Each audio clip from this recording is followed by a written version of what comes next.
Natural foundations of policy. So thank you very much, Sanjay Dikshit ji. Thank you for inviting me and thank you for giving me the space to talk about the things which are of burning interest to me. And one of them is this issue of time that he mentioned, how time decides in a way, or how religion is dependent on time beliefs. So I'll be talking about it in the afternoon session, and how that relates to the notion of time in science. I'll be talking about it tomorrow. But there was one aspect which I have been centrally concerned with about national policy, which is about education policy. So this is a burning issue today, and I think it is part of the program. So let me sort of just take a little bit of time on that. If I exceed my time, please stop me. The last year, if you recollect, our education minister, then education minister, Javadekar ji, made a statement that we have not changed one line of any text. Now, not changed any line of a single line of any text. Is it something to be very proud of? I don't know. I am not very happy with that statement. So the point is that many people came around and told me that don't worry, in the next term of this government, we will get changes made to the policy. Now the second term has happened, and there is this new education policy or draft new education policy, which is sitting there, which has been drafted by many people, and I find that there isn't a single word about decolonization there. Our entire education system is a colonial education system, and I think it is particularly important, decolonization, let me translate, to Swaraj. Swaraj in thought. And it is particularly important to talk about it in this year, which is the 150th anniversary of Gandhiji. And I think that if we need to carry forward the agenda of Swaraj, then we need to understand this. And the question, of course, is whether we are not free. क्या हिंदुस्तान आज़ाद नहीं है? और मेरा कहना है कि नहीं है. और वो कैसे नहीं है? क्योंकि सही मायने में आज़ादी पाने के लिए हमें यह जानना ज़रूरी है कि हम पहली बात गुलाम कैसे हुए, गुलाम कैसे बने. और अगर हम ये नहीं समझते हैं तो फिर सही मायने में आज़ादी पाना बहुत मुश्किल है. और ये हम समझे नहीं हैं. और जनरल साहब बैठे हैं, तो ये बहुत समझदार जनरल हैं, बहुत अक्लमंद जनरल हैं. खाली मिलिट्री पावर की नहीं बात करते हैं, सॉफ्ट पावर की बात करते हैं. और ये जो बात हुई हमारे यहाँ पे कि जो ब्रिटिश या जो सारे यूरोपियंस आए थे, पोर्चुगीज आए थे, फ्रेंच आए थे, वो मिलिटरली कमजोर थे, militarily very weak. The coloniser in India for 250 years they were sitting and twiddling their thumbs. They could not conquer any territory except Goa, which is an exception because they had internal support. And of course they rose to power after the fall of the Mughal Empire. There was general chaos, and you had Nadir Shah and you had Abdali and so on coming in, and there was a general crash. There's a general crash out there. So the point I wish to make is, at that time, that is when the British stepped in. And the key point I'm making is that colonialism was not just a military conquest. बहुत सारे military conquest हुए, but this conquest involved something else. It involved capture of the mind. And how was the mind captured? See, the fact that they could do nothing for 250 years, and the fact that they were so easily overthrown in 1857. Very easily overthrown, they came back. And they stayed put. And we never understood what happened, that what the British did, हमारे दिमाग पर हावी हो गए, और वो आज भी हैं. So this capture of the mind, how was it achieved? It was, and this is how they ruled us, and this was achieved through education. And this is a very simple thing we need to understand, that if you look at a child learns by imitation. I call it the OP Mao syndrome. If you wish to know about what it is, my younger son, when he was small, the ayah thought that the right way to teach him is to teach him English. And the right way to teach him, I thought differently, but she thought like that. And she thought that the way to teach English is to teach nursery rhymes. So she taught him that nursery rhyme that you know, everybody should know, I think. Johnny, Johnny, yes, Papa. Eating sugar, no, Papa. Telling lies, no, Papa. Open your mouth, ha, ha, ha. And she couldn't manage the open your mouth part. So she said, OP Mao. And I tried to correct my son. I said, look, it is open your mouth. No, it is OP Mao. So the point is, he's a smart chap, and he's now with the Institute of Advanced Study in Princeton. So the point I'm making is that a child gets indoctrinated. Whatever story you tell him, the first, may be complete nonsense, that OP Mao is complete nonsense, he believes it, number one. And number two, resists change. And what did we do? We said education, we gave it to the church. It's not just missionary schools.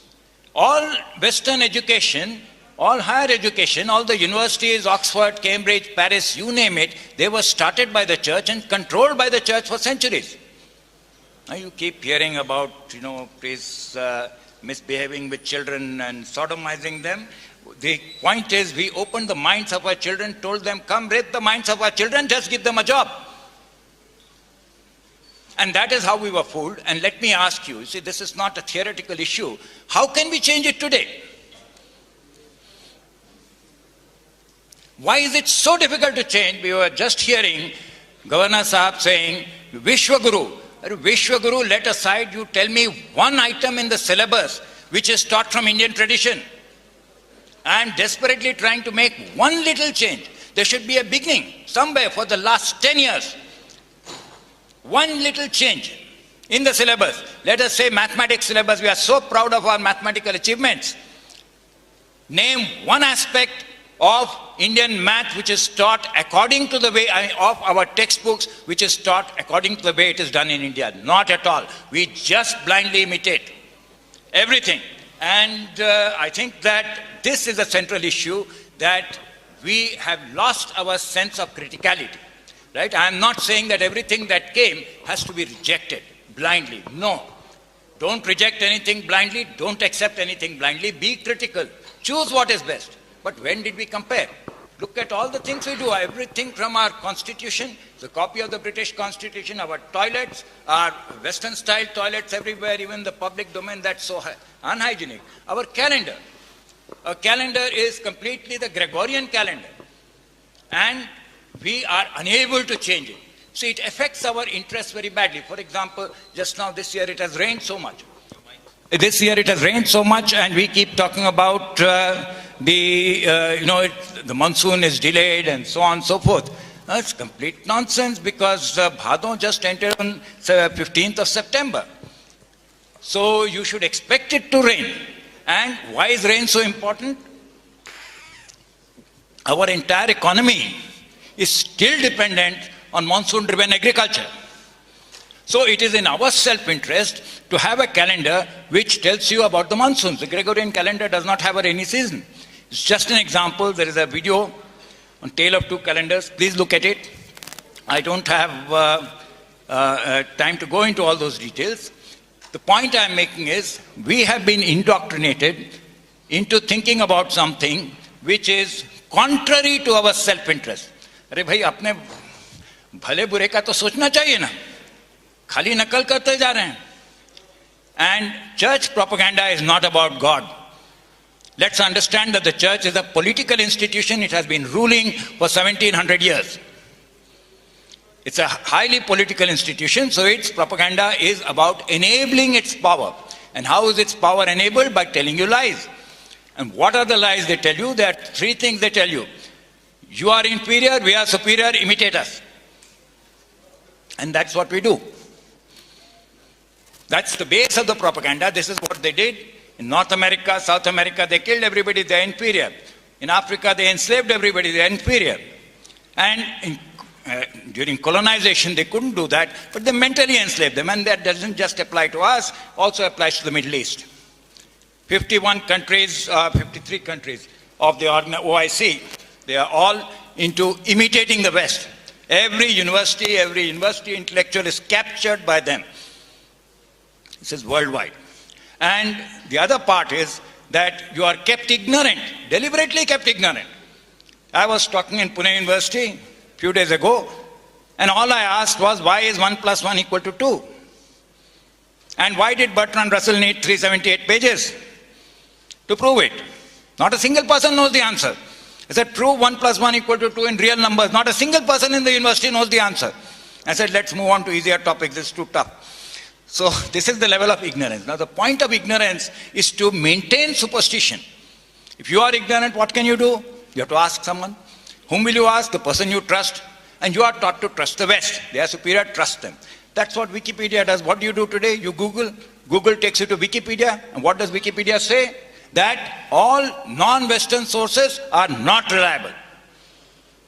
It doesn't even get my name right. Right, but I can't correct it. So, I can't correct it because I am a primary source, and secondly because I am a non-Westerner. So I am not reliable. How do I know my own name? Somebody has to certify. This is the state of affairs. So this is what has happened. And now I just want to say we have been victims of this propaganda. Question is, what do we do? Since we only understand imitation in everything, we have to re-examine it. We have to re-examine it. And that is what I am saying. I repeat, do not reject everything. There may be good things. But you do need to reject whatever is, you have to critically compare. If the calendar is not good for us, reject it. If Western style toilets are not good for us, please reject them. If certain category of clothes are not good for us, reject them. Because this is what I was taught in my childhood. Everything you do is inferior. And that becomes a problem. All right. So the government does not seem to be interested, as I started off by saying, it does not seem to be, it looks upon education as a business. And the issue is that if it is a business, they don't want to change it. We need to change it. It is the people who have to demand, look, it is our children. What are you teaching them? Please teach them something which is useful, something which is practical, something which is ethical. And if we don't do that, it is our fault. We can't say Sarkar is going to do everything. So how does the Neta know what to do? If I talk to the education minister, well, Smriti Irani was the education minister at that time, she doesn't understand the mathematics that I'm talking about. So what do I do? And whom do I talk to? So you can only talk to knowledgeable people. Now, one of the things that the church did is all your local cultural traditions are inferior. And therefore, you have lost interest in the domestically generated gyan. You see, look at, we are talking about Krishna. Krishna, I mean, the war is won due to the intervention of Krishna, who is a knowledgeable person. If you look at Chanakya, he is a knowledgeable person and assists Chandragupta in winning the war. So there was respect for knowledgeable people in the society. Today we have lost that respect. Go get a certificate from the West. If you have a Nobel Prize, you are a great guy. Why would they give the Nobel Prize to somebody who assists you, helps you? They'll give it to somebody who helps them. I think it's very simple, straightforward. We need to understand that. And we don't seem to understand that because we have this sense of inferiority, this low self-esteem, and that self-esteem can be repaired only when the Sahib gives an award. And the Sahib gives an award to somebody, well, that is to be respected. You don't need to understand. So I think we need to change that. And how can we change it? This is what I have been suggesting, that colonial education, if you read Macaulay's note, it came for science. And he used a false history of science, completely false history of science. And what do? We have not opened a single department of the history of science. I've been asking for 30 years. History, philosophy of science. We don't have a single department. And it came for science. What I'm suggesting is that we start by changing the mathematics that is needed for science. And there are concrete issues. This is nothing in the air. There's a proper textbook on Rajju Ganit for class 9th. There is a course on calculus without limits for the university level. including the postgraduate level. There are courses on statistics. I have written a lot about it over the last 10 years. The point is that this is something which we have to do. We have to understand that this initiative must come from people, must come from knowledgeable people, must come from people in universities and so on, where you have some freedom. Where school is concerned, you have to force the government. It teaches all kinds of falsehoods. Last year I was here, I talked about Euclid, I talked about my 2 lakh prize for Euclid. It is still there in the text. There are grievances against NCERT, but nothing is happening. If you think that God is going to come and do it, I would beg to differ. We need to do it, then and only then will it happen. Thank you very much. Thank you, Dr. Raju. This sets the right context. And of course, that 2 lakh prize for Euclid has been pending for, I think, nearly 10 years. Nobody has been able to prove that Euclid existed, and nobody has been able to claim that prize. So I took inspiration from him, and I initially announced a 5 lakh prize for anybody who could prove the Aryan invasion theory. And slowly, a lot of people came in and joined in, and now that prize, that purse is about 1 crore. And all of you are welcome to add to that, because maybe if it becomes 100 crores, somebody may come, but nobody is coming and putting his neck out and putting it on the chopping block of the Aryan invasion theory to claim a piffling amount of 1 crore. I would also suggest to you, Dr. Raju, that you make it 2 crore. In any case, nobody, so it doesn't matter. Nobody would be able to claim it anyway. So, and somebody comes to claim it, you don't have to pay him advance. If he is able to prove it, then we will all get together and contribute. Let somebody prove it first. I'll request Lieutenant General Ata Hasnan. The context is already set by Dr. Raju. Please.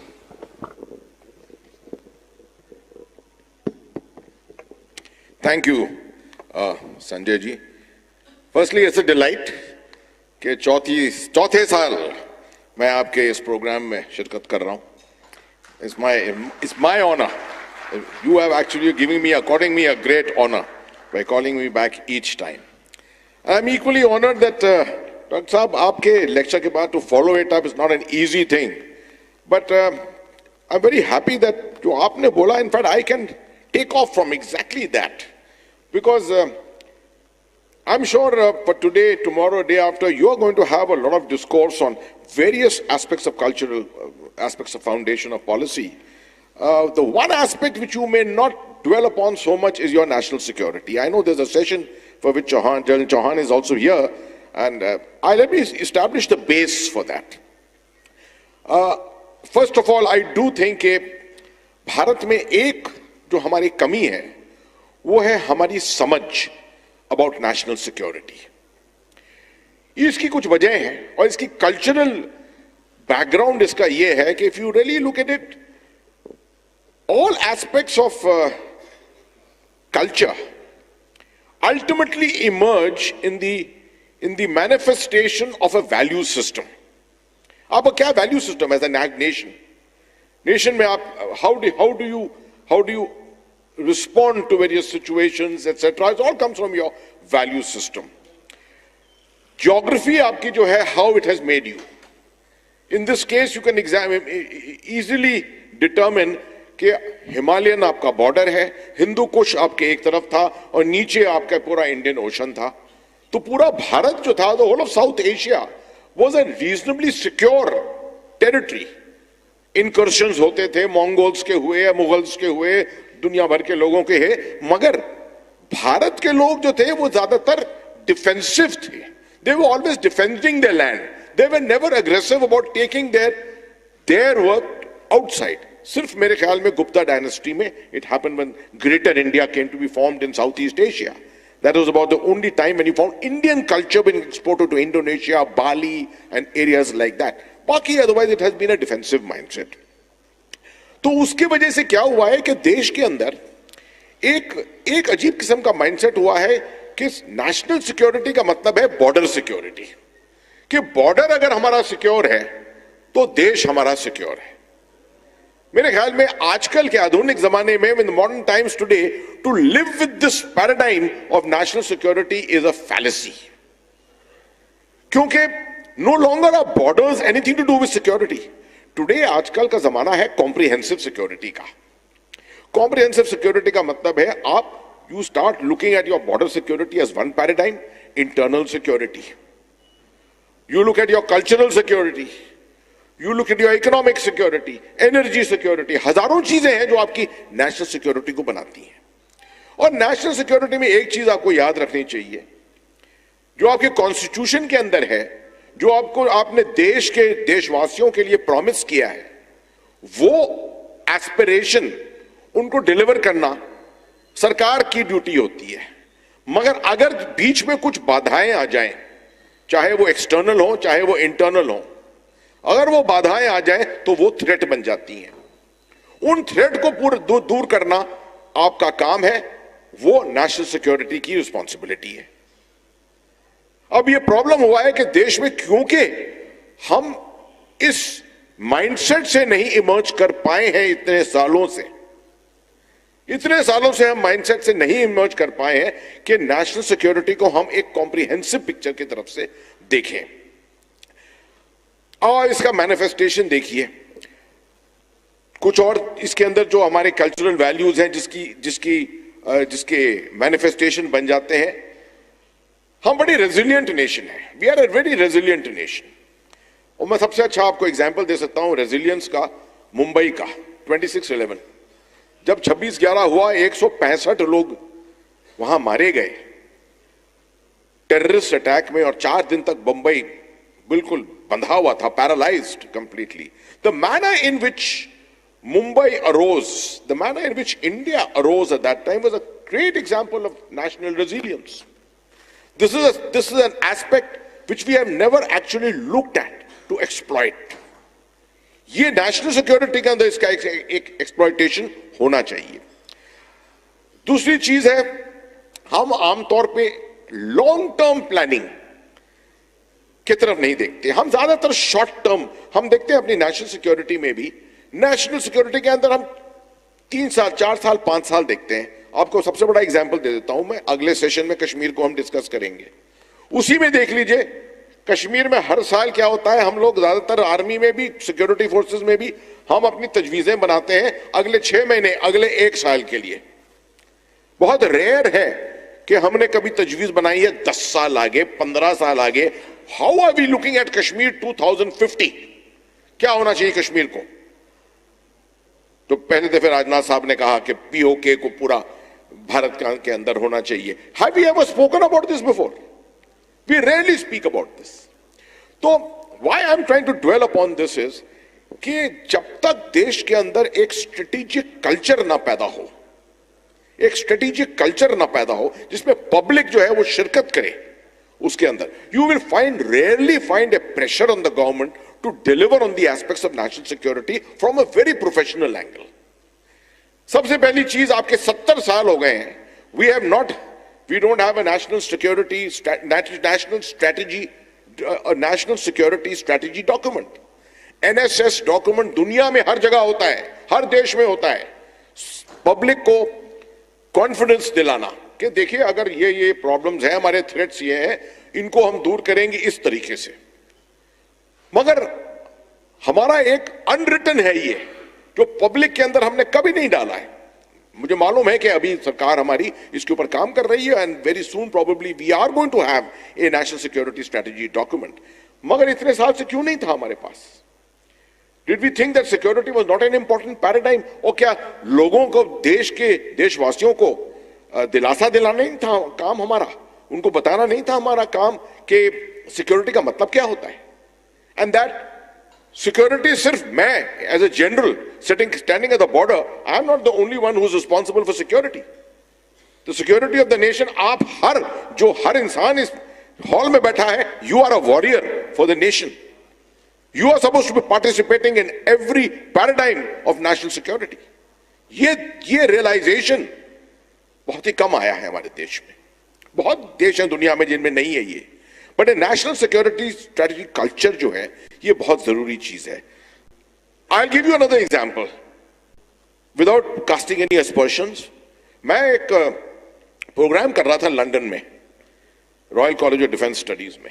उस program में मेरे साथ 5 members of parliament from the London House of Commons were doing the program with me for 1 year. ऐसे ही मेरे साथ बैठते थे tip, और मेरे साथ जितने टूर हुए हमारे दुनिया भर में, we went to different countries around the world, different counties of the UK, they were with me. एक साल के बाद you can imagine an elected member of parliament, what was his national security awareness. मैं आया यहां, मैं सुधांशु साहब को ये सजेशन दे रहा हूं, इनफैक्ट मैं आया यहां पर and I gave this feedback through army headquarter को. मैंने ये फीडबैक दिया, एनडीसी में गया, एनडीसी ने ये पार्लियामेंट सेक्रेटेरिएट के अंदर भी भेजा कि भाई it be a wonderful thing if elected members of parliament, Rajya Sabha members, anyone can participate. 2 महीने के लिए आ जाइए, 3 महीने के लिए आ जाइए, participate in the National Defence College program, जहां अवेयरनेस बढ़ सकती है आपकी बहुत ज्यादा. मगर पार्लियामेंट से के सेक्रेटेरिएट से हमको जवाब तक नहीं मिला. Why I am telling you, पिछले साल मुझे honourable speaker of the Lok Sabha, she called me in the panel and said कि आप इंटरनल सिक्योरिटी के ऊपर एक लेक्चर लीजिए हमारे लोकसभा के अंदर. आई केम एक्साइटेड कि पार्लियामेंट के अंदर मैं जा रहा हूं बोलने के लिए. Went and spoke in parliament. But out of 540 elected members, 40 members attended my talk. Why I'm telling you this is national security awareness, national strategic culture, हमारे अंदर steeped नहीं है. It's not part of our, it's not gone into our minds completely. I would love to see के railway के budget के ऊपर debate तो बड़ा जबरदस्त होता है पार्लियामेंट में. आपने देखा है डिफेंस बजट के ऊपर कभी डिबेट होता है? How much the defense budget is just passed with a short. You have a great debate on the MEA budget. I remember 2 years ago, Sushma Swaraj ji, the way she responded and the way she spoke about national external policy of India, the diplomatic dimension of India. What an amazing speech she had given. But when it comes to defense budget, there's nothing at all. So I'm just telling you this, that culturally, ये हमारे value system के अंदर steeped है, which we need to take stock of. My last point, China established a national defence university in the year 1964. Pakistan established a national defence university I think in 1976. Rajasthan Jaipur के अंदर there is a police academy, I am aware, is it here or Jodhpur? It's in Jodhpur. You have a police university. Do you have a national defense university in India? 2001 में Kargil review committee ने recommend करके दिया था. 18 साल हो गए आज, 18 साल हो गए. 2011 में आई अटेंडेड द सेरेमनी जिसमें श्री मनमोहन सिंह जी ने फाउंडेशन स्टोन ले किया था. मैं देखने गया गुड़गांव में, वो फाउंडेशन स्टोन वहीं है अभी भी. It's not gone beyond.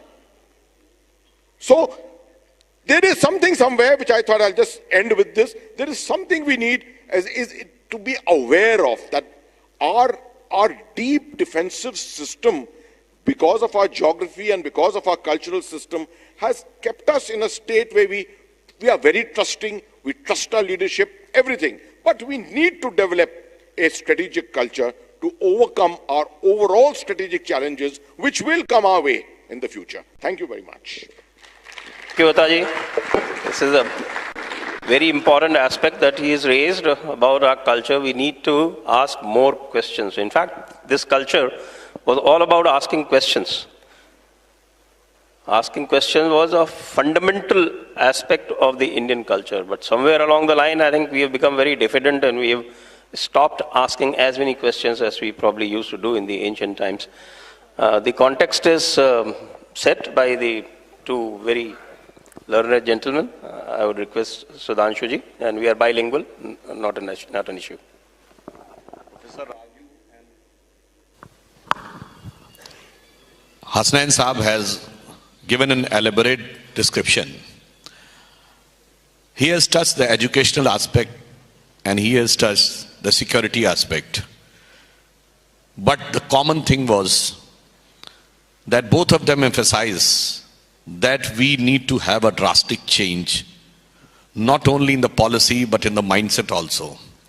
Because if you look at the topic of this culture foundation, and policy.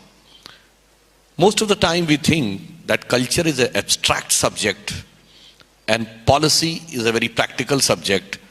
These two are having no connection at all.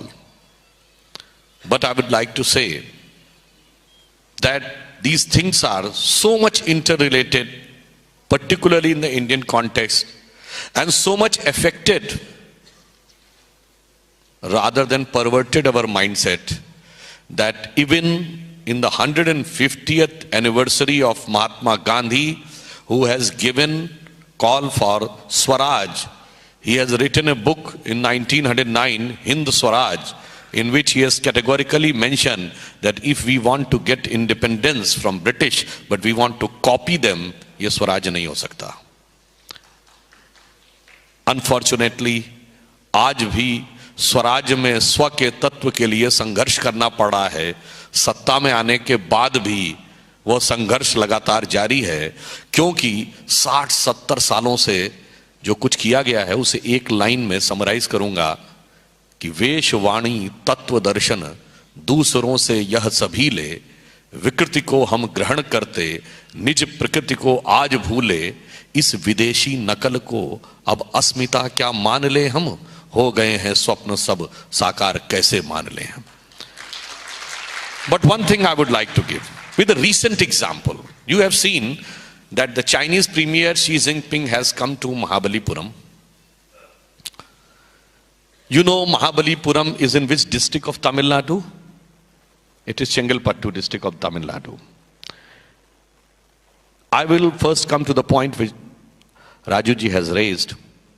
If I ask you, what is the literacy percentage of India today? Everybody knows. If I ask you, what was the literacy rate of India in 1940s or 30s? It was around 8%, 7-8%. If I ask you, what should have been the rate of literacy 200 years back, around 1800? Somebody will say, if it was in 1930, 40, 7 or 8%, it should have been 1 or 2%. But as per the official record of the British government, of the revenue records of the Presidency of Madras, conducted survey by a British officer, Thomas Bernard, that in Chengalpattu district, the rate of literacy was 97% in Presidency of Madras. And moreover, it is being said that the education was very much partial and a major section of society was deprived of the education. Again, I would like to quote the same place. If you look at the report given by District Magistrate of Chengalpattu to the Chairman, Board of Revenue, Presidency of Madras, dated 3rd of April 1823, he has given an elaborate description that how many schools are there in the district, how many students are studying in the district, and there is a caste-wise description of the students. It is mentioned in the records. It's not a book. It is not an idea. It is not a theory. It is the official documented record of the British government. It's around 561 schools in a district. And the total number of students were 6,900 something. And they have given caste-wise, so they have used the terminology Brahmin scholars, Kshatriya scholars, Vaishya scholars, and Shudra scholar, SOODRE. And you know what was the number of so-called Shudra scholars? 4,888 out of 6,900 something. This was the reality of the education. And subsequently what happened? Then you say how it has changed? Yes, of course.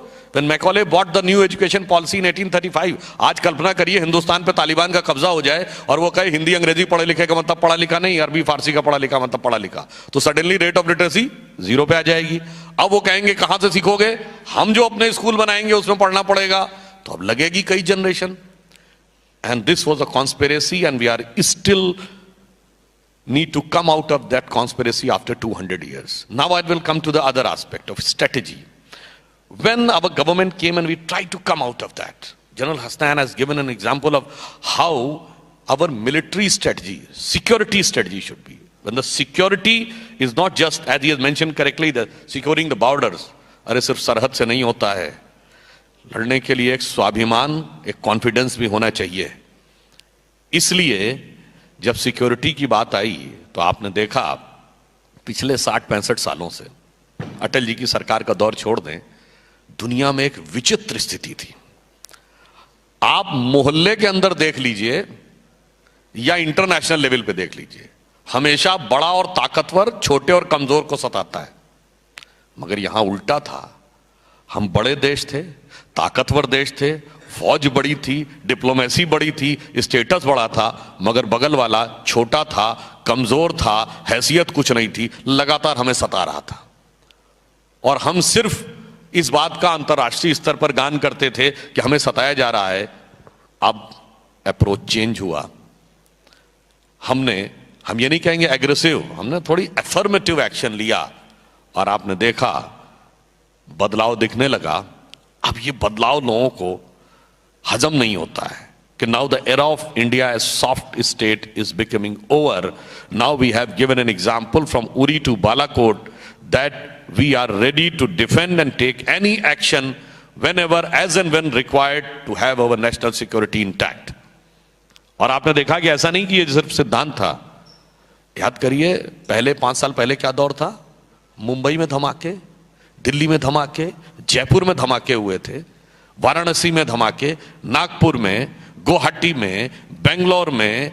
कौन सा ऐसा शहर था जहां नहीं थे. चलती train में धमाके, बस में धमाके, पार्कों में लिखा रहता था कोई छुइएगा नहीं, विस्फोट हो जाएगा. आज सदर्न कश्मीर के 4-5 जिलों को छोड़कर बाकी सब तरफ चीजों में प्रभावी नियंत्रण हुआ.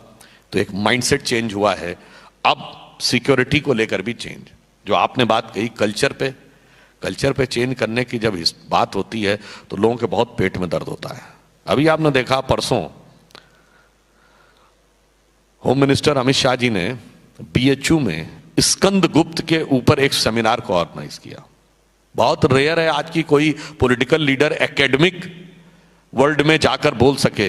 अब जब हम स्कंद गुप्त, समुद्रगुप्त की बात करते हैं तो साहब वो कहते हैं सेफ्रनाइजेशन. जब रक्षा मंत्री राजनाथ सिंह जी ने राफेल पर ओम लिख दिया, सेफ्रनाइजेशन. और जब प्रधानमंत्री ने अपनी पहली विदेश यात्रा भूटान में की और दूसरी विदेश यात्रा नेपाल में की, और वहां पर जब पशुपतिनाथ के मंदिर से निकले या उन्होंने साधना करते हुए नजर आए तो सेफ्रनाइजेशन. साहब ये सेफ्रनाइजेशन नहीं है, ये डीकॉलोनाइजेशन है एंड सेल्फ रियलाइजेशन है. अब मैं एक बात और कहना चाहूंगा, पॉलिसी में इसका क्या कनेक्ट है. अब पॉलिसी में कनेक्ट बताता हूं सिर्फ लास्ट में. ये शी जिनपिंग महाबलीपुरम क्यों लाए गए भाई. What the connection is Mahabalipuram is having with China, you know? वहां पल्लव डायनेस्टी के किंग थे, संभवतः उनका नाम महेंद्र वर्मन था. वो बौद्ध भिक्षु बन गए and his name become Bodhidharma. And he went to China and in Henan province of China he has established the first Shaolin temple. जो पुराने लोग होंगे उनको याद होगा, बड़ी पुरानी फिल्म है ना 36 चैम्बर ऑफ शाओलिन. तब से हम लोग शाओलिन टेम्पल्स की मूवीज हॉलीवुड में देखते रहते थे. और वैसे तो शी जिनपिंग साहब भी हेनान प्रोविंस के हैं. Then Bodhidharma which is known as Damo in China, he has established the Zen Buddhism. और वो जैन बुद्धिज्म के पितामह की तरह चीन में माने जाते हैं. यानी चीन के लिए हम एक इंस्पिरेशनल सोर्स हैं. I would like to quote a very famous quote which most of you must be knowing. A Chinese thinker, Mr. Hu Xi, has said that India has culturally dominated and controlled China for more than 2000 years without sending a single soldier across the border. Policy में change क्या होता है. आज तक diplomacy में हमने अभी cultural angle use ही नहीं किया. There is a country Mongolia, जहां आज तक कोई भारत का प्रधानमंत्री नहीं गया था.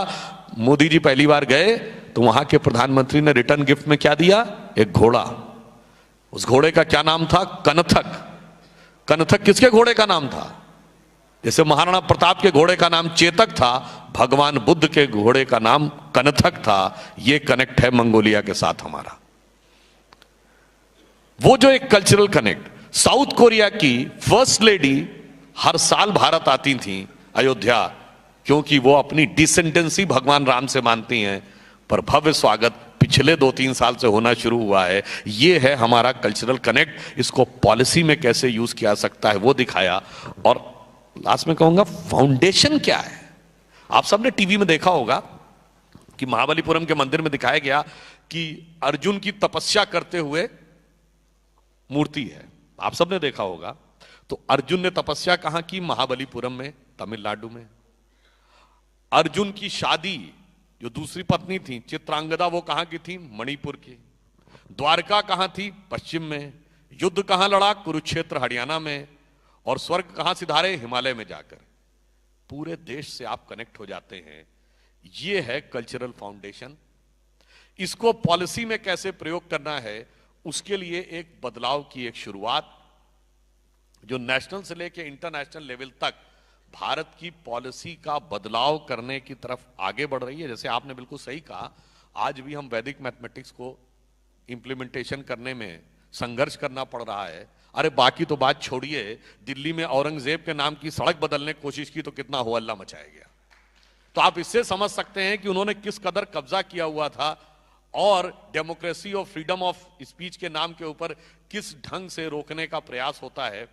मैं सिर्फ यह कहना चाहूंगा, एक और पॉइंट, लोग कहते हैं कि साहब साइंस, मैथ्स, कल्चर, इस सबका तो कोई आपस में कनेक्शन ही नहीं है। अगर किसी से पूछा जाए कि इंडिया की सबसे बड़ी कंट्रीब्यूशन साइंस और मैथ्स में क्या है, तो एक हर आदमी कह देता जीरो है साहब। हमने जीरो खोजा, पर पहले तो यह कहा जाता है कि जीरो किसने दिया? तो बच्चों को पढ़ाया जाता आर्यभट्ट ने। अगर आर्यभट्ट ने दिया तो बौद्ध दर्शन में शून्यवाद का सिद्धांत कहां से आया? और अगर उन्होंने दिया तो महाभारत में 18 अक्षौणी सेना की गणना बगैर जीरो के हो रही थी। और अगर जीरो वहां बाद में आया तो भगवान राम की जन्म कुंडली भी बनी हुई है, सारे ग्रहों की एक्यूरेट गणना है, वो बगैर जीरो के हो रही थी। जीरो वेदों से आया। पर जीरो हम खोज क्यों पाए? हमने क्यों खोजा जीरो? जीरो खोजा है तो अलग बात है, खोजा क्यों?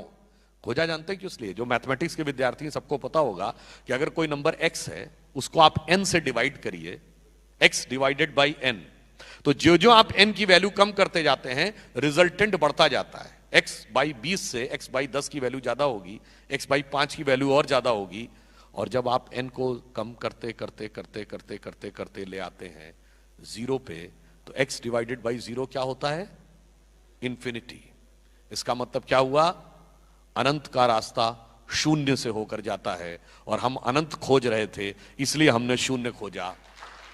और वो हमने बताया कि वो शून्य कैसे मिलेगा। अरे परम ज्ञान को, अंतरिक्ष को देखकर शून्य पैदा कर लो तो भी मिलेगा, और एक पत्थर के में भी यदि भगवान को मानकर अपने अंदर शून्य पैदा कर लो तो अनंत मिलेगा। और शून्य की एक और खासियत है, 1 डिवाइडेड बाई जीरो भी इंफिनिटी है, और 1 trillion divided by zero is equal to infinity है। तो बड़ा हो या छोटा सबको शून्य मिलेगा। इसीलिए भारत के लिए भारत का कल्चर, भारत की थ्योरी, भारत की थॉट और शून्य सबके लिए एक ही वाक्य है कि जात हमारी ब्रह्म है, माता पिता है राम, घर अपनो है शून्य में, अनहद में विश्राम।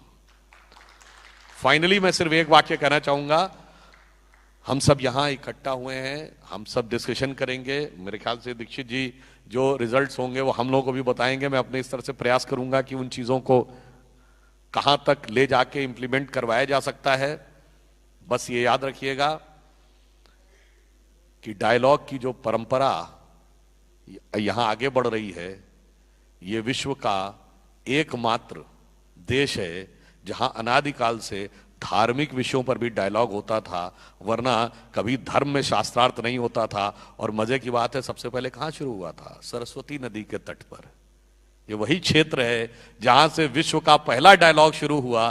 तो मैं आशा करता हूं कि यह डायलॉग आगे बढ़कर भारत को एक नए स्वरूप की तरफ लेके जाएगा, और भारत जो दुनिया का सबसे युवा परंतु सबसे प्राचीन देश है, बस इतनी बात समझ ले कि हमें वर्तमान का ध्यान रखना है, तो सब कुछ सामने साफ नजर आएगा कि गौरवशाली था भूत, भविष्य भी महान है, अगर संभालें आप उसे जो वर्तमान है। धन्यवाद। धन्यवाद सुधांशु जी। Because of shortage of time, I am taking up 4 best questions. और इसमें से एक क्वेश्चन मेरे प्रति संबोधित है अभिजीत चावड़ा जी द्वारा, वो हम अलग से डिस्कस कर लेंगे। और 2 क्वेश्चंस ऐसे हैं जिसमें पूछने वाले ने अपना नाम नहीं बताया, तो I am forced to discard those questions, क्योंकि नाम तो आपको बताना पड़ेगा। ये पहला सवाल सुधांशु जी से है, योगेंद्र शर्मा जी। योगेंद्र शर्मा जी हैं यहाँ पे? योगेंद्र जी ने सुधांशु जी से ये पूछा है कि our education minister took pride in not having changed 1 page of the history book, so is the above तमस और अज्ञान और जड़ बुद्धिता और नपुंसकता? देखिए, उन्होंने जो कहा ना कि हमने कोई टेक्स्ट में चेंज नहीं किया है, वो जानते क्या था? टेक्स्ट में हमने कुछ नहीं चेंज किया, जो लिखा है वही हम इतिहास में पढ़ाएंगे। हकीकत यह है कि जो लिखा था उसके ऊपर बहुत कुछ लिख दिया गया था, बस उसको हटाने की जरूरत है। और वह परिवर्तन की जो प्रक्रिया चल रही थी, ये बात सही है, पिछले सरकार के कार्यकाल में नहीं हो पाई, अब वह जाके फाइनल हो रही है।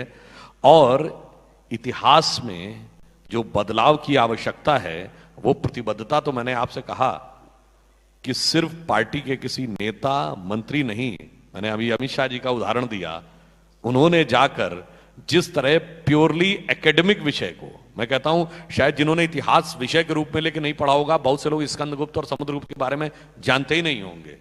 ऐसी हिस्ट्री हम भी बचपन में पढ़े हैं कि Samudragupta was the Napoleon of India.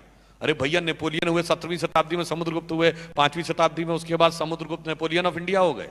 Kalidas was the Shakespeare of India. हम कालिदास कब हुए और शेक्सपियर कब हुए? और वैसे तो आप लोग ज्यादा बेहतर बताएंगे, कोई तुलना नहीं है दोनों के बीच के कंपैरिजन की। इसलिए मैं कहना चाहूंगा कि इसमें कुछ नहीं है, इसमें दृढ़ता है और इतिहास को अपने मूल स्वरूप में ईमानदारी से स्थापित करने की प्रतिबद्धता। Before I move to the next question, I would request Dr. David Frawley and Shri Ratan Sharda to be the jury to judge the best question out of the 4 that have been picked up. The next question is to Lieutenant General Ata Hasnan. This is a very good question, I must say. Sorry, I'm not giving any hints. Saying that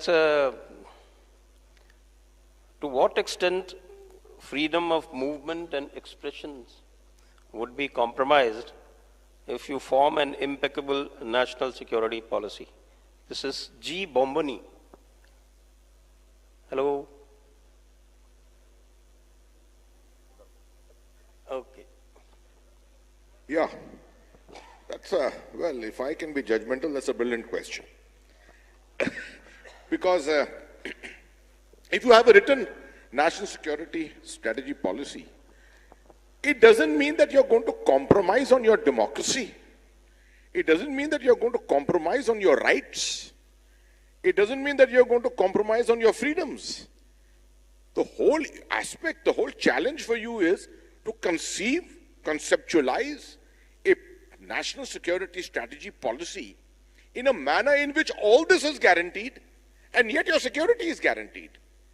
You see the United States, it has, for example, tweaked its national security strategy policy after 9/11. Homeland security, the whole issue of Homeland security came up. You never heard of Homeland security before 9/11. A whole Department of Homeland Security which suddenly erupted, became huge. And there was compromise, certain compromise on certain issues of media, freedoms, rights. I always maintain that when you have a problem, a security problem locally anywhere in the country, to think that you can have 100% rights and to resolve that problem, I'm sorry, it cannot be done. there will be a certain compromise on rights which will take place temporarily, as has happened in America. It's happened in many parts of the world. But by and large, I think India respects freedom, respects its democratic credentials. It is true to its democratic credentials. The government will always fight to defend it, and yet evolve a policy which is in the making, I know, evolve a policy which will be to the satisfaction of the people. And in that, freedoms will all be guaranteed.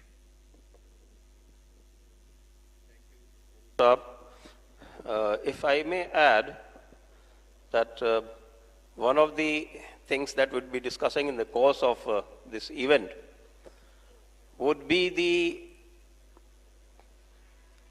I would not exactly like to say binary, because binaries are not exactly Indian culture, but there is a definite binary between the individual rights and duties.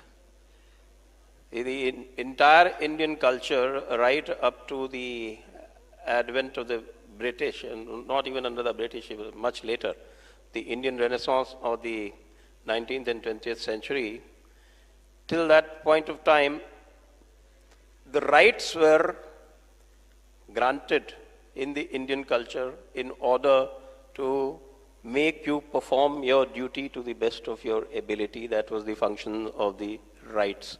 Therefore, the rights of the kings were very broadly circumscribed. So even the king could not have absolute rights. Can I add a sentence more? A little, just a wee bit more. I think let's be very practical. This question was reflecting on something which is very current, and it will come up in the next session. That is Kashmir. The so-called, this terrible terminology called lockdown. I hate that word, lockdown. And if someone says that mobile communications are down and because of national security, there is a compromise on freedom. Ask someone like me who has lived his life in Kashmir. And I will give you example after example to tell you how mobile communication technology has been utilized by our adversary, how deeply against us, how it has influenced the population of Kashmir against us, how it has helped them to gather mobs against the security forces, how it has happened in Egypt where the whole Arab Spring was fought on mobile technology. So why is the world telling us all this? Why is the world telling us to get rid of the lockdown immediately? If there is a compromise on security, there will be a compromise on freedom somewhere. When there is no problem of security, I can guarantee you the government will never restrict your freedom. That's the way to look at it. इसमें एक point मैं add करना चाहूंगा. आप example तो समझ सकते हैं. कोई किसी को चाकू मारता है तो साइंटिफिक टर्मिनोलॉजी में उसका फोर्स, मोमेंटम, कटिंग का जो पाउंड पर स्क्वायर इंच बहुत कैलकुलेट किया जा सकता है. और जब किसी को कोई डिजीज हो और उसका ऑपरेशन किया जा रहा हो तो भी cutting of the body part, coming out of blood होता है. बस दोनों में डिफरेंस ये रहता है. साइंटिफिक टर्मिनोलॉजी में दोनों एक दिखेंगे एब्स्ट्रैक्ट में. एक फॉर द गुड पर्पज है जो सर्जन कर रहा है, दूसरा फॉर द बैड पर्पज है जो अभी गवर्नर साहब ने कहा. क्लियर डेफिनेशन है हमारे यहाँ, अष्टादश पुराणेषु व्यासस्य वचनद्वयम् परोपकाराय पुण्याय पापाय परपीडनम. तो यदि हम कोई कष्ट भी कर रहे हैं तो वो किसके लिए कर रहे हैं? अच्छे के लिए कर रहे हैं या बुरे के लिए? बच्चे को भी डांटा भी जाता है, जरूरत पड़ने पे मारा भी जाता है, परंतु वह अच्छे के लिए. इसलिए इस चीज का परिस्थिति सापेक्ष डिसीजन ही होता है. अब जिस समय कोई आपके ऊपर तूफान आ रहा हो, अपना सर झुका लेते हैं, तो आप ये नहीं कहेंगे I have been forced to go down. It was required to save your life at the time. Next question to Dr. C.K. Raju. Why are we all speaking in English? Why are we all speaking in English? देखिए,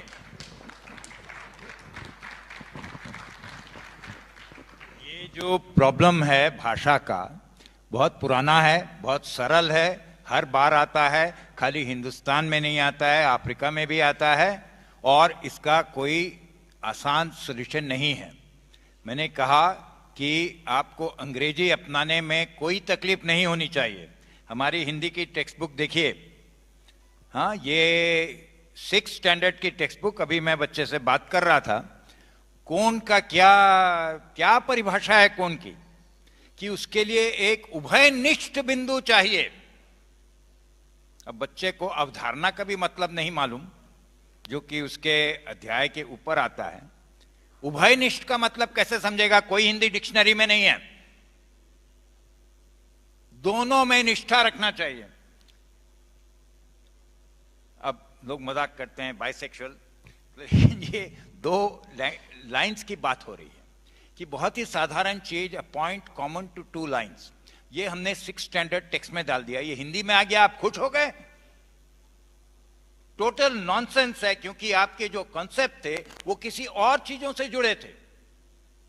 जो हिंदुस्तानी concept है angle का, वो वैसा है ही नहीं। 2 lines नहीं आते, 2 स्ट्रेट लाइंस नहीं आते हैं, चाप आता है, एक कर्व लाइन आती है। आप खाली हिंदी में बोल के खुश हो जाएंगे इस तरह से ट्रांसलेट करके? तो प्लीज सोचिए, प्रॉब्लम कुछ और है, प्रॉब्लम कॉन्सेप्ट्स का है, और कॉन्सेप्ट्स आप सुधारना नहीं चाहते क्योंकि आप नकल करना चाहते हैं। हिंदी में नकल कर लेंगे तो खुश हो जाएंगे। तो ये भाषा का प्रॉब्लम इतना आसान नहीं है, और इसके पीछे बार बार पढ़ के कुछ नहीं मिलता है। आपको साइंस चाहिए, आप खाली हिंदी में लेंगे, कौन सी आपकी टेक्स्ट बुक्स हैं? आप पढ़ के देखिए गणित की टेक्स्ट बुक हिंदी में, मेरे से नहीं पढ़ा जाता है। मेरे को आता है, मेरे को हिंदी भी आती है, लेकिन मैं समझ नहीं पाता हूं जब तक कि उसका अंग्रेजी में अनुवाद करके वापस नहीं करता हूं, तभी समझ में आता है। इतनी क्लिष्ट भाषा है, सीमा, लिमिट्स, इस तरह से ऐसे ऐसे शब्द इस्तेमाल किए हैं, किसी के समझ में नहीं आएंगे। तो खाली हिंदी बोलने से ये आपका प्रॉब्लम नहीं सॉल्व हो रहा है। आपको कॉन्सेप्ट्स पे समझना है कि हमारे कॉन्सेप्ट्स अलग थे, और वो आप करने को तैयार नहीं हो क्योंकि आपको मालूम ही नहीं है। तो आप बताओ क्या चाहते हो? हिंदी में बोल दिया हमने, उभयनिष्ठ बिंदु बोल दिया, आप खुश हो? उससे अच्छा आप कॉमन पॉइंट बोलो, बच्चा समझ जाएगा। कॉमन शब्द वो समझता है।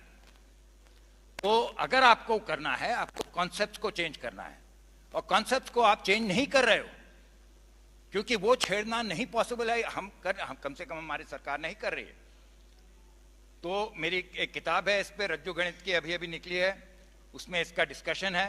लेकिन ये स्कूल लेवल पे, यूनिवर्सिटी लेवल पे हम पढ़ा सकते हैं, बदल सकते हैं, लेकिन स्कूल लेवल पे नहीं पढ़ा सकते। खाली आपको यही समझ में आता है कि अंग्रेजी है या हिंदी है, ये लॉयल्टी की बात है, नॉलेज नहीं चाहिए। लॉयल्टी सबसे ज्यादा इंपॉर्टेंट है, चाहे वो वफादार बंदर क्यों ना हो, बार बार नाक काट दे, आपको समझ में नहीं आता है, आपको वफादारी समझ में आती है, ज्ञान की इज्जत नहीं है, ये बात हो जाती है। माफ। वैसे मैं राजू साहब से थोड़ा मतभेद रखना चाहूंगा, क्योंकि जिस जमाने की बात हो रही है, जब मैकॉले की शिक्षा नीति आई तो उभय शब्द भी हमारे बाप दादों को पता था, निष्ठ भी पता था, कॉमन नहीं पता था। मगर अब 8-10 पीढ़ियों में हमारे दिमाग में कॉमन शब्द ज्यादा आ गया है, इसलिए हमें वो बात इजी लगने लगी। और वैसे एक बात मैं और कहना चाहूंगा, एक और बड़ी समस्या हो गई है, शुद्ध और शुद्ध हिंदी जो है उसको यदि हम बोलें तो आप देखिए भारत की बहुत सी भाषाओं से बहुत अच्छा कनेक्शन होता है। जैसे मैं एक बात बताऊं, मैंने एक बार प्रेस कॉन्फ्रेंस में वितंडावाद बोला, तो जो दिल्ली के पत्रकार है कहते वितंडावाद का मतलब क्या होता है? और आपको पता है तेलुगु और तमिल वालों ने कहा दोनों में वितंडावाद शब्द होता है और इसी अर्थ में होता है। सगाई शब्द है, हिंदी में प्रयोग होता है, तमिल में कहते हैं निश्चितार्थम समारोह, कौन ज्यादा अच्छी हिंदी है? अस्पताल शब्द प्रयोग होता है और मराठी में कहते हैं रुग्णालय, कौन सी ज्यादा अच्छी हिंदी है? हवाई अड्डा अच्छी हिंदी है या मराठी का विमानतल? बाहर ज्यादा अच्छी हिंदी है या बंगाली का बहिर्गमन? तो मेरा मानना है कि यह भी एक विषय है जिसमें हम लोगों को और आगे बढ़ने का प्रयास करना चाहिए। हाँ, मगर उनकी बात से मैं सहमत हूं, केवल भाषा बदलने से नहीं होगा, जब भाषा के साथ साथ विचार बदलना होगा। एक पॉइंट मुझे वह ध्यान आता, 2011 में मैं चाइना गया तो वहां के लोगों ने कहा कि अब चाइना अंग्रेजी सीख रहा है क्योंकि दुनिया से उसको कंपीट करना है प्रोफेशनली, भारत का अपर हैंड हो गया था। उसने कहा आप प्रोफेशनली सीखिए, सब समझ में आता है, खूब अंग्रेजी बोलिए बाहर जाकर इंटरनेशनल नेशनल लेवल पे। पर उसने जानते क्या बात कही? उसने कहा कभी आपने 2 चाइनीज को आपस में अंग्रेजी में बात करते सुना है? 2 जापानीज को सुना है? 2 फ्रेंच को सुना है? दो जर्मन को सुना है। यही समस्या है, यहां दो भारतीय भी आपस में अंग्रेजी में बात करते हैं। हमें उस माइंडसेट से थोड़ा बाहर निकलने की आवश्यकता है। एक बात मैं ऐड करना चाहूंगा इसमें कि दो चाइनीज हैं, वो चाइनीज में बात करेंगे, मैंडरिन में बात करेंगे। दो हिंदुस्तानी हैं, आपस में बात करना बहुत मुश्किल है। एक घर के अंदर भी कोई तमिल बोल रहा है, कोई कन्नड़ा बोल रहा है। आपने ये क्यों नहीं कहा कि कन्नड़ा में भाषा कीजिए जिससे कि किसी के समझ में ना आए? नहीं, आपस में जो भाषा उसमें बात करना चाहिए, निश्चित रूप से जो आपकी मातृभाषा है उसी में बात करना चाहिए, ज्यादा बेहतर हो। सब भाषाएं, जैसे अभी अमित शाह जी ने बोला भी है, विश्व की किसी भी भाषा से हमारी सभी भारतीय भाषाएं अधिक समर्थ हैं, अधिक समृद्ध हैं। संजय जी, वैसे जिनका क्वेश्चन है वो बोलना चाह रहे हैं कि ये मेरा प्रश्न ही नहीं था। नहीं, जिन्होंने क्वेश्चन पूछा है उन्होंने काफी यहाँ पर क्या बोलते हैं वितंडावाद उत्पन्न कर दिया। अब आगे और नहीं उत्पन्न करना। और एक सवाल और है भी सुधांशु जी के लिए। उसके पहले मैं थोड़ा सा जो हिंदी के बारे में मेरे कुछ विचार हैं वो मैं बता दूं। जो हिंदी हम जो इस समय बोल रहे हैं, ये हिंदी पूरे भारत की सबसे नई भाषा है, ये थोड़ा सा आप लोग समझ लें। और अभी भी मुझे ध्यान आता है, मैं स्वामी विवेकानंद की जीवनी पढ़ रहा था। वो पूरे देश में विचरण करते थे, तो वो किस भाषा में बात करते थे जब केरला जाते थे या तमिलनाडु जाते थे? सारा उनका जो जिसको हम लिंक भाषा जो बोलते हैं वो अंग्रेजी नहीं थी। उस समय की जो लिंक भाषा थी वो संस्कृत थी। और ये भी एक जानने का विषय है कि ब्रिटिश इंडिया और जो प्रिंसली स्टेट्स थी उनका एजुकेशन सिस्टम अलग था। प्रिंसली स्टेट्स का एजुकेशन सिस्टम ब्रिटिश इंडिया से कहीं बहुत ज्यादा एडवांस था। सबसे लिटरेट स्टेट्स हमारी इंडिपेंडेंस के टाइम पे थी। कौन सी ध्यान है आप लोगों को? कोई बता सकता है? ट्रावनकोर और मैसूर, और नंबर 3 पे बड़ौदा। और उत्तर प्रदेश जहां जहां हिंदी का जो गढ़ है, उत्तर प्रदेश का यूनाइटेड प्रोविंसेस का जो लिटरेसी रेट था वो 6% था। और जो वर्तमान खड़ी बोली हिंदी जो हम बोलते हैं उसका जो पहला आख्यान है वो भारतेंदु हरिश्चंद्र के रूप में 1860 के आसपास मिलता है। तो इसलिए मैं स्वयं इस समय प्रयत्न कर रहा हूं कि मैं कोई दूसरी भाषा भेजूं, क्योंकि हिंदी में इतना ज्यादा करप्शन हो गया है कि ये भी किसी विदेशी भाषा से कम नहीं है। और इसको जब हम शुद्ध करने की कोशिश करते हैं तो ये उभयनिष्ठ जैसी जो एक विकृतियां हैं वो आ जाती हैं। ये मेरा मत है, आप लोग इस पे विचार बाद में रख सकते हैं। अभी तो मैं सुधांशु जी से एक प्रश्न और पूछ लेता हूं क्योंकि सेशन पहले ही काफी आगे चल गया है। What is this is from Shiv Shastri ji.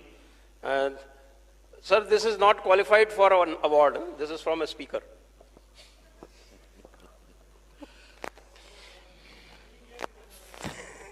What is the exact difficulty in teaching school children about genocide in East Pakistan?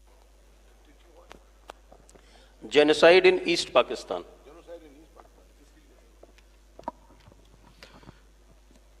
देखिए, हम जब किसी भी चीज को पढ़ाते हैं तो टेक्स्ट बुक में क्या रखा जाता है वो तो भारत और उससे संबंधित होती है। अब जब 71 का रेफरेंस आएगा तो जेनोसाइड इन ईस्ट पाकिस्तान के बारे में जनरल टिक्का खान ने वहां किया था, वो सारी बात निश्चित रूप से रेफरेंस आता है। परंतु दूसरे देशों के अंदर क्या हुआ, ये एडवांस लेवल स्टडीज के सब्जेक्ट्स का हिस्सा होता है, नॉर्मली प्राइमरी उसका नहीं आता है। परंतु ईस्ट पाकिस्तान का रेफरेंस दे दिया तो मैं एक पॉइंट जरूर कह देना चाहता हूं। लोग कहते हैं ना 2 नेशन थ्योरी से भारत और पाकिस्तान बने थे। भाई, ये 2 नेशन थ्योरी के लिए तो बहुत सारे लोगों को दोष दे देते हैं। ये 2 नेशन थ्योरी 25 साल से कम समय में 3 नेशन थ्योरी में क्यों बदल गई थी? ये बांग्लादेश क्यों बन गया था? उसमें भी कोई सो कॉल्ड आरएसएस बीजेपी का रोल था। हकीकत यह थी कि इंतहा पसंद वो जहनियत थी जिसने 71 के चुनाव में आवामी लीग को मेजॉरिटी मिल गई। उसके बाद पाकिस्तान में कहा गया, अरे ऐसे कैसे बंगालियों को पावर दे देंगे? नहीं देंगे। और उसके बाद जो होना था वो हुआ, और उसका दोष भले ही वो भारत को दें। अब मैं एक और बात उसमें ऐड कर देना चाहता हूं। बहुत ज्यादा कहा जाता है पाकिस्तान में, हसनैन साहब को पता होगा यह पढ़ाया जाता है कि जनरल यहिया खां की बेवकूफी और हिंदुओं की चालाकी की वजह से हिंदुओं की फौज ने पाकिस्तान को तोड़ दिया था। यही पाकिस्तान में इंडॉक्ट्रिनेशन होता है।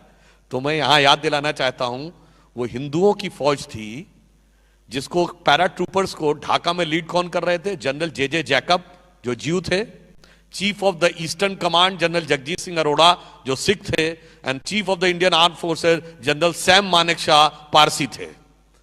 This was the true character of Indian army. और तुम पड़े रहे हिंदू मुसलमान के चक्कर में और परचम में हिलाल का झंडा उठाते रहे, तो आज जानते क्या हालत हो गई है। आप सबने एक गाना सुना होगा, बड़ा पुराना, 1954 की फिल्म थी जागृति, हम लाए हैं तूफान से किश्ती निकाल के, ठीक, आओ बच्चों तुम्हें दिखाएं झांकी हिंदुस्तान की, इस धरती से तिलक करो, ये धरती है बलिदान की। इसकी नकल पे पाकिस्तान में एक फिल्म बनी 1955 में, बेदारी, जिसमें ठीक यही गाना है और उसकी टर्मिनोलॉजी है, आओ बच्चों सैर कराएं तुमको पाकिस्तान की, इसकी खातिर हमने दी कुर्बानी लाखों जान की। और अब पता है, ये मैं नहीं बोल रहा हूं, ये पाकिस्तानी बोलते हैं, जाके यूट्यूब पे चेक कर लीजिएगा। वो उस गाने की पैरोडी बना के बोलते हैं, ना बिजली ना पानी है और न हिफाजत जान की, यहां तो क्लाशनिकोव भी मिलती है कीमत में नान की, आओ बच्चों सैर कराएं तुमको पाकिस्तान की।